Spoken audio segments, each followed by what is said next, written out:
to Sir Watkin Phillips, Bart. At Oxon-dear Knight, I believe there is something mischievous in my disposition, for nothing diverts me so much as to see certain characters tormented with false terrors. We last night lodged at the house of Sir Thomas Bulford, an old friend of my uncle, a jolly fellow, of moderate intellects, who, in spite of the gout, which hath lammed him, is resolved to be merry to the last, and mirth he has a particular knack in extracting from his guests, let their humour be ever so caustic or refractory. Besides our company, there was in the house a fathead justice of the peace, called Frogmore, and a country practitioner in surgery, who seemed to be our landlord's chief companion and confidant. We found the knight sitting on a couch, with his crutches by his side, and his feet supported on cushions, but he received us with a hearty welcome, and seemed greatly rejoiced at our arrival. After tea, we were entertained with a sonata on the harpsichord by Lady Bulford, who sung and played to admiration, but Sir Thomas seemed to be a little asinine in the article of ears, though he affected to be in raptures, and begged his wife to favour us with an arietta of her own composing. This arietta, however, she no sooner began to perform, than he and the justice fell asleep, but the moment she ceased playing, the knight waked snorting, and exclaimed, "O Cara! What d'ye think, gentlemen?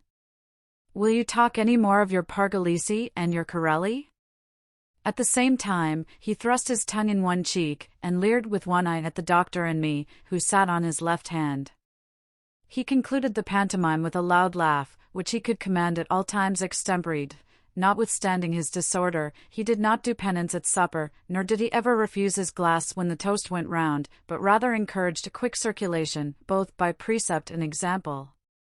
I soon perceived the doctor had made himself very necessary to the baronet. He was the whetstone of his wit, the butt of his satire, and his operator in certain experiments of humour, which were occasionally tried upon strangers. Justice Frogmore was an excellent subject for the species of philosophy, sleek and corpulent, solemn and shallow. He had studied Burn with uncommon application, but he studied nothing so much as the art of living, that is, eating. Well, this fat buck had often afforded good sport to our landlord, and he was frequently started with tolerable success in the course of this evening, but the baronet's appetite for ridicule seemed to be chiefly excited by the appearance, address, and conversation of Lismahago, whom he attempted in all different modes of exposition, but he put me in mind of a contest that I once saw betwixt a young hound and an old hedgehog. The dog turned him over, and bounced and barked, and mumbled, but as often as he attempted to bite, he felt a prickle in his jaws, and recoiled in manifest confusion. The captain, when left to himself, will not fail to turn his ludicrous side to the company, but if any man attempts to force him into that attitude, he becomes stubborn as a mule, and unmanageable as an elephant unbroke. Divers tolerable jokes were cracked upon the justice, who eat a most unconscionable supper, and, among other things, a large plate of broiled mushrooms, which he had no sooner swallowed than the doctor observed, with great gravity, that they were of the kind called champignons, which in some constitutions has a poisonous effect. Mr. Frogmore, startled at this remark, asked, in some confusion, why he had not been so kind as to give him that notice sooner. He answered, that he took it for granted, by his eating them so heartily, that he was used to the dish, but as he seemed to be under some apprehension, he prescribed a bumper of plague water, which the justice drank off immediately, and retired to rest, not without marks of terror and disquiet. At midnight we were shown to our different chambers, and in half an hour I was fast asleep in bed, but about 3 o'clock in the morning I was waked with a dismal cry of fire, and starting up, ran to the window in my shirt. The night was dark and stormy, and a number of people half-dressed ran backwards and forwards through the courtyard, with lamps and lanterns, seemingly in the utmost hurry and trepidation. Slipping on my clothes in a twinkling, I ran downstairs, and, upon inquiry, found the fire was confined to a back stair, which led to a detached apartment where Lismahago lay. By this time, the lieutenant was alarmed by bawling at his window, which was in the second story, but he could not find his clothes in the dark, and his room door was locked on the outside. The servants called to him that the house had been robbed, that, without all doubt, the villains had taken away his clothes, fastened the door, and set the house on fire, for the staircase was in flames. In this dilemma the poor lieutenant ran about the room naked like a squirrel in a cage, popping out his bead at the window between whiles, and imploring assistance. At length, the night in person was brought out in his chair, attended by my uncle and all the family, including our Aunt Tabitha, who screamed, and cried, and tore her hair, as if she had been distracted. Sir Thomas had already ordered his people to bring a long ladder which was applied to the captain's window, and now he exhorted him earnestly to descend. There was no need of much rhetoric to persuade Lismahago, who forthwith made his exit by the window, roaring all the time to the people below to hold fast the ladder. Notwithstanding the gravity of the occasion, it was impossible to behold this scene without being seized with an inclination to laugh. The rueful aspect of the lieutenant in his shirt, with a quilted nightcap fastened under his chin, and his long lank limbs and posteriors exposed to the wind, made a very picturesque appearance, when illumined by the lamps and torches which the servants held up to light him in his descent. All the company stood round the ladder, except the knight, who sat in his chair, exclaiming from time to time, "Lord, have mercy upon us. Save the gentleman's life. Mind your footing, dear captain. Softly, stand fast, clasp the ladder with both hands, there, well done, my dear boy, oh bravo, an old soldier forever, bring a warm blanket to comfort his poor carcass, warm the bed in the green room, give me your hand, dear captain, I'm rejoiced to see thee safe and sound with all my heart." Lismahago was received at the foot of the ladder by his inamorata, who, snatching a blanket from one of the maids, wrapped it about his body. 2 men-servants took him under the arms, and a female conducted him to the green room, still accompanied by Mrs. Tabitha, who saw him fairly put to bed.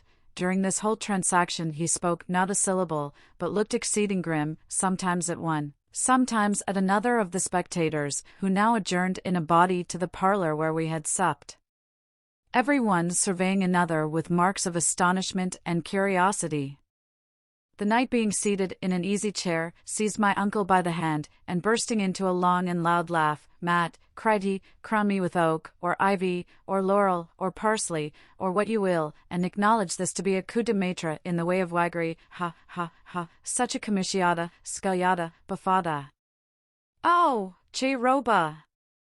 Oh, what a subject! Oh, what caricatura! Oh, for a Rosa, a Rembrandt, a Schocken, zooks, I'll give 100 guineas to have it painted. What a fine descent from the cross, or ascent to the gallows!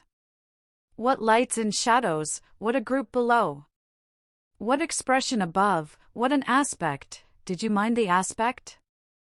Ha, ha, ha, and the limbs, and the muscles, every toe denoted terror. Ha, ha, ha, then the blanket. Oh, what costume! Saint Andrew, Saint Lazarus, Saint Barabbas, ha, ha, ha. After all then, cried Mr. Bramble very gravely, this was no more than a false alarm. We have been frightened out of our beds, and almost out of our senses, for the joke's sake. Aye, and such a joke! Cried our landlord, such a farce! Such a denouement! Such a catastrophe!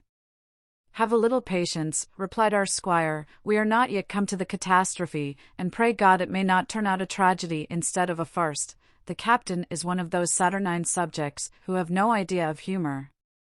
He never laughs in his own person, nor can he bear that other people should laugh at his expense. Besides, if the subject had been properly chosen, the joke was too severe in all conscience. "'Sdeath!" cried the knight, "I could not have baited him an ace had he been my own father, and as for the subject, such another does not present itself once in half a century." Here Mrs. Tabitha interposing, and bridling up, declared, she did not see that Mr. Lismahago was a fitter subject for ridicule than the knight himself, and that she was very much afraid he would very soon find he had mistaken his man.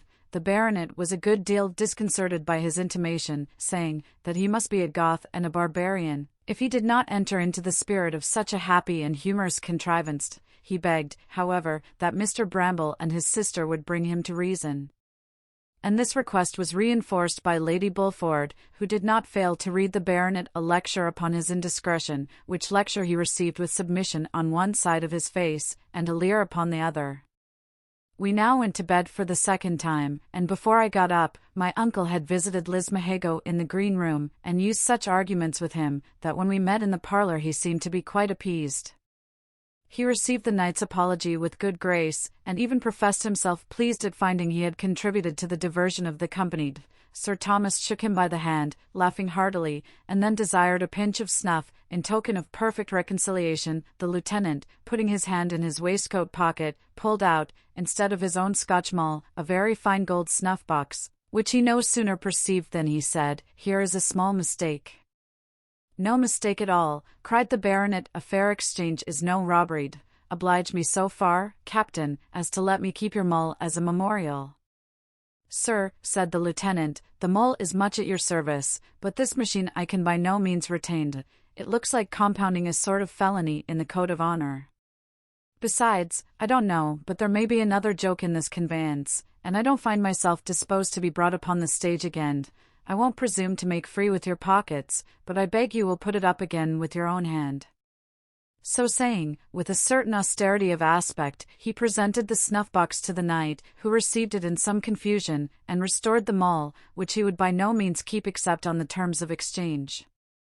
This transaction was like to give a grave cast to the conversation, when my uncle took notice that Mr. Justice Frogmore had not made his appearance either at the night alarm, or now at the general rendezvous. The baronet, hearing Frogmore mentioned, "Odso," cried he, "I had forgot the justice. Prithee, doctor, go and bring him out of his kennel." Then, laughing till his sides were well shaken, he said he would shew the captain that he was not the only person of the drama exhibited for the entertainment of the company. As to the night scene, it could not affect the justice, who had been purposely lodged in the farther end of the house, remote from the noise, and lulled with a dose of opium into the bargain. In a few minutes, Mr. Justice was led into the parlour in his nightcap and loose morning gown, rolling his head from side to side, and groaning piteously all the way. "Jesu! Neighbour Frogmore," exclaimed the baronet, "what is the matter? You look as if you was not a man for this world. Set him down softly on the couch. Poor gentleman, Lord have mercy upon us, what makes him so pale, and yellow, and bloated?" "Oh, Sir Thomas," cried the justice, "I doubt 'tis all over with me. Those mushrooms I eat at your table have done my business. Oh! Hey! Now the Lord forbid," said the other. "What? Man, have a good heart, how does thy stomach feel, Hall?" To this interrogation he made no reply, but throwing aside his nightgown, discovered that his waistcoat would not meet upon his belly by 5 good inches at least. "Heaven protect us all!"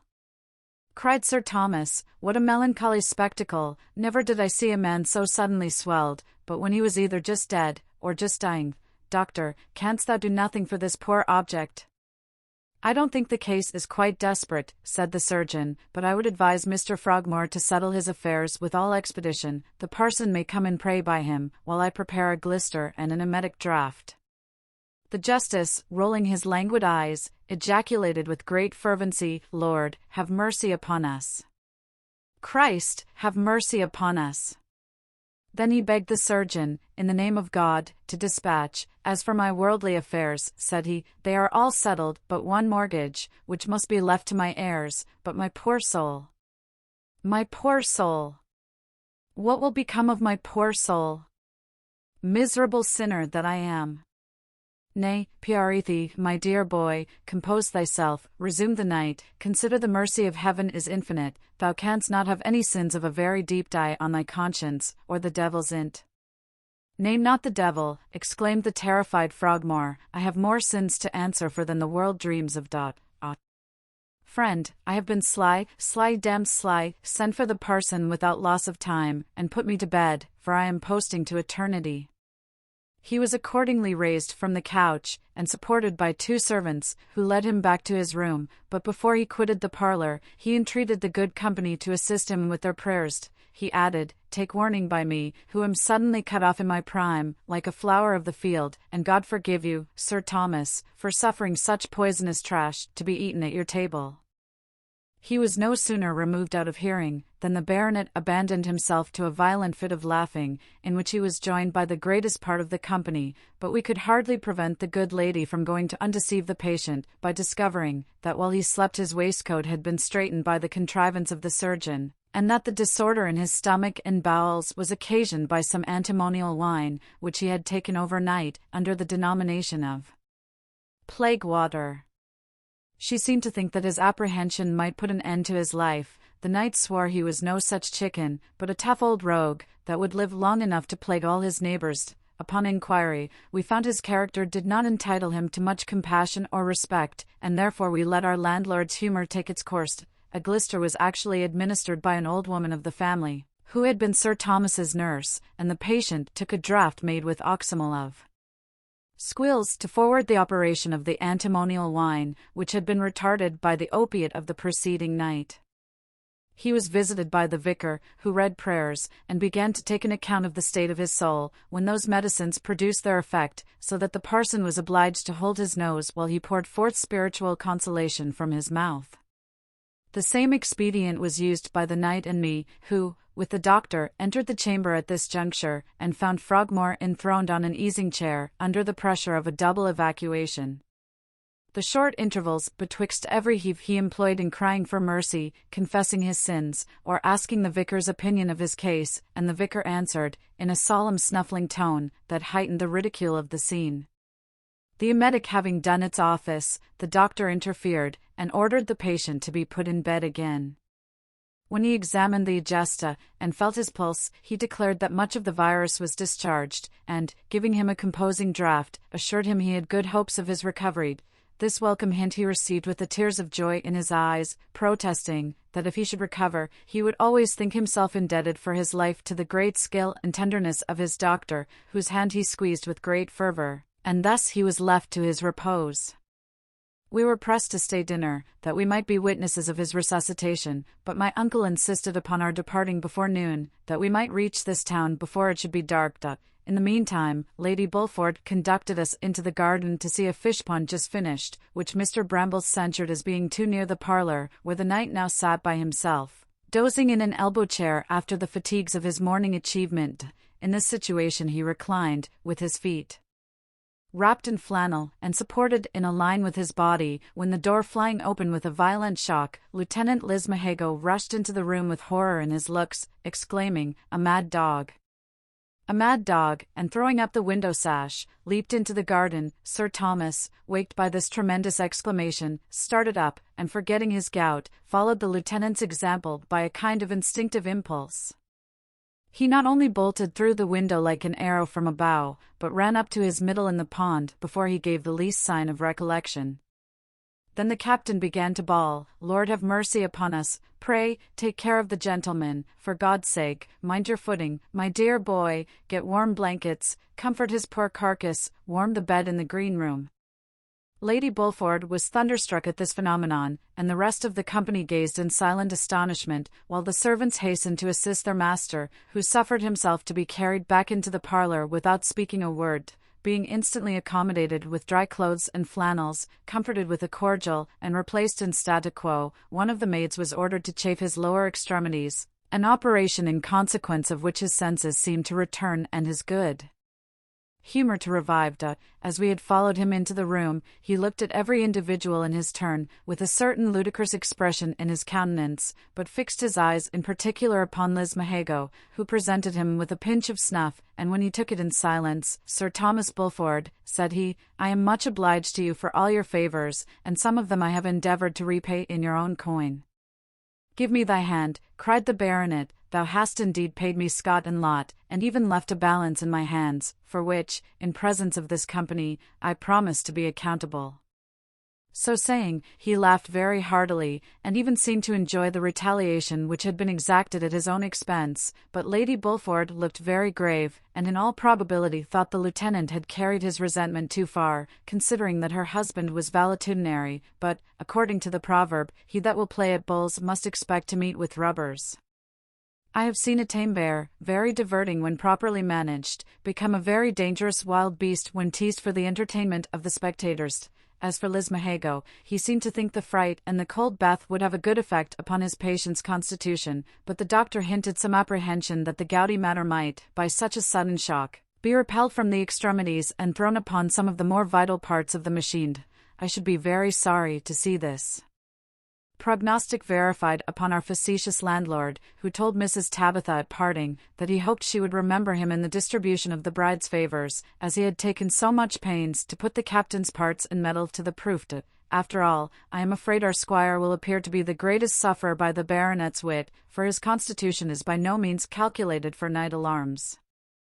He has yawned and shivered all day, and gone to bed without supper, so that, as we have got into good quarters, I imagine we shall make a halt tomorrow, in which case you will have at least 1 day's respite from the persecution of J. Melford. October 3rd.